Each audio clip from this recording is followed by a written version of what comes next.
Hello and welcome back everyone to Legacy of the Duelist on Rocket Rabbit Commentaries, and in this episode we're continuing on with Playmaker versus Spectre as we once again attempt to figure out how the fuck we're supposed to actually play with Playmaker's deck.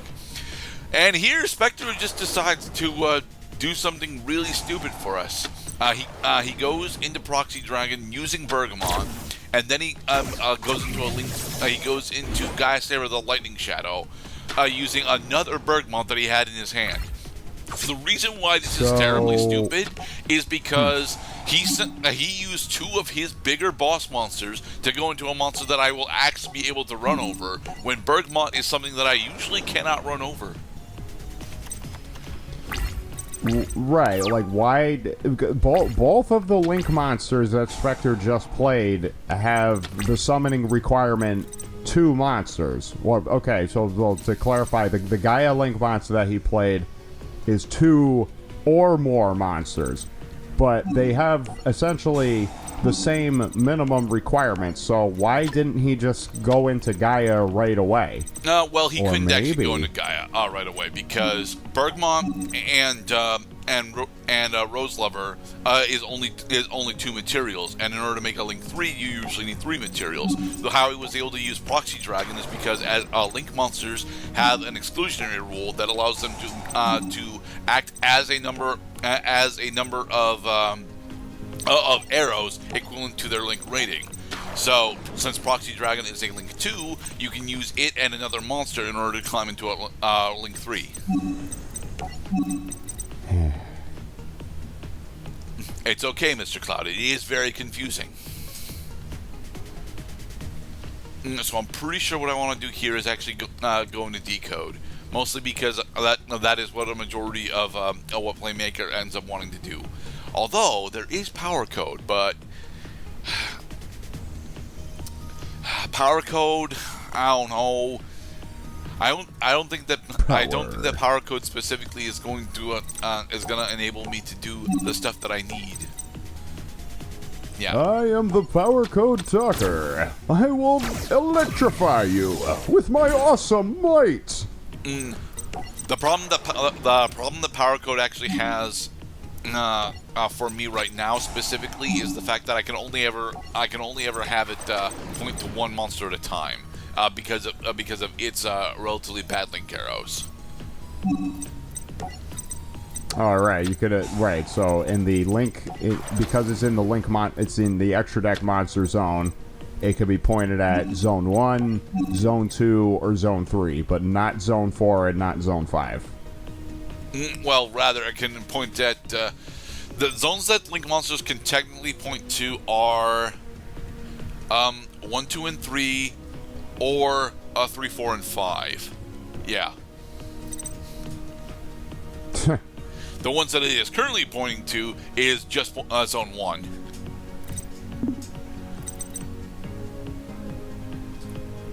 They're gonna have to make a Yu-Gi-Oh! You know, that's something that I just realized. Yu-Gi-Oh! Has never made a parody set. Like Magic the Gathering has the unsets where they're just making fun of themselves. They're making fun of their own mechanics, and they're just coming up with ridiculous shit that makes you laugh when you say the effects out loud. But Yu-Gi-Oh! Does not do that. Yu-Gi-Oh! Takes itself very seriously. So, like, if, for example, Yu-Gi-Oh! Ever made, like, its own equivalent of the unset, then I would like a Link monster to be, like, the pointy index finger. It's a Link 2 that says it points wherever you want it to point, or roll a D8, and it's pointing in that direction. Except as a Link 2, it has 2 Link arrows on it, Mr. Cloud. Pointy finger of power.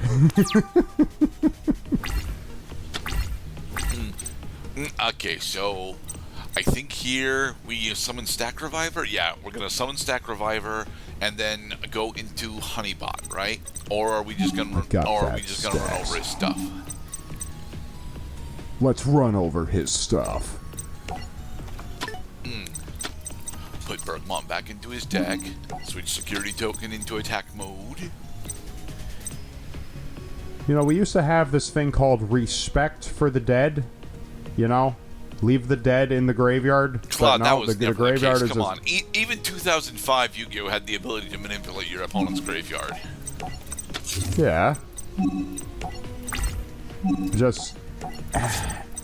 It's just weird, man. I mean, we talked about this before. How the graveyard in Yu-Gi-Oh has just become just a holding pile for, you know, that's just waiting for other effects to interact with it. Well, that is actually an extremely old complaint for Yu-Gi-Oh, because that happens as early as 5Ds. To be perfectly honest.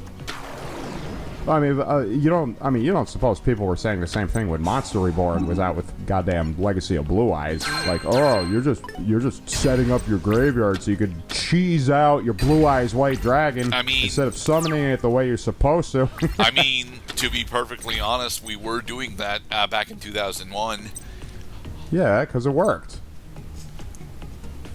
But you know, there was like, There was a simplicity, like, here is the typical route, and here is the alternate route.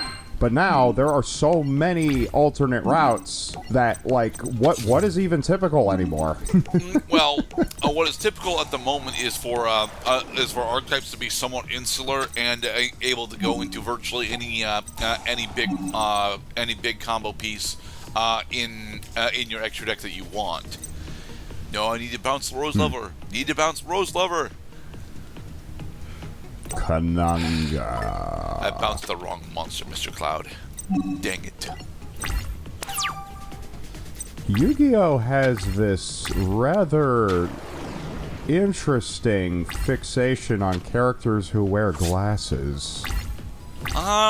Only a little bit, to be perfectly honest. Like, none of the main casts from classic Yu-Gi-Oh actually do wear glasses. Like, I think we've got Rebecca Hawkins, and although as much as I love her, she is rather unique in that she's one of the very few characters that actually wears glasses. And I'm trying to think of anyone from anyone else from classic Yu-Gi-Oh that actually wears glasses, and I don't think I'm gonna land on anyone. Not classic Yu-Gi-Oh, but I do recall Cyrus Truesdale also wore glasses. Cyrus from Yu-Gi-Oh GX does wear glasses, but you know they're a very small aspect of his character design. And also, when I raised the point in the first place, I was actually talking about the monsters themselves. Like it seems like a lot of the like cutesier characters that are human, they tend to wear glasses. And that's definitely a thing for the Spiral archetype, but I wouldn't say it goes so much into other monster themes. So we have successfully bested Spectre, mostly because he screwed up really badly and used all of his Bergmons as link material instead of just sitting on them and using them for beating our face in. Let's open some Blue Angel packs. Yes, we're going to open a bunch of Blue Angel stuff. It's weird that we don't have any cards from the Blue Angel pack because we did pull a Trickstar Delphinium, so I don't know why it says we don't have anything in here. Oh, right, because the Blue Angel pack is primarily the VRAINS era retrain pack instead of the Trickstar stuff. Yeah. Curse Necrofear, nice. Yeah, Curse Necrofear is supposed to actually be played with Dark Sanctuary. Thankfully, they are not paired together. They are not paired together in this game because, look, the retrain stuff for that Dark Sanctuary got is actually really, really good. It's also stuff that we're never gonna see played because I don't like Destiny board as a win con. I really don't. But yeah, the Blue Angel back is primarily superpowered retrains of older cards. You know, we get retrains for Dark Magician, we get retrains for Summon Skull, we get retrains for Fierce Gaia. I think we also get a couple retrains for Red Eyes. And we get the Ancient Gear retrains. We get a couple of new archetypes as well, specifically Marincess and what is not technically a new archetype, but an expanded archetype in the Valkyries, because if you recall, my favorite classic Yu-Gi-Oh arc of all time actually features the Valkyries. Waha.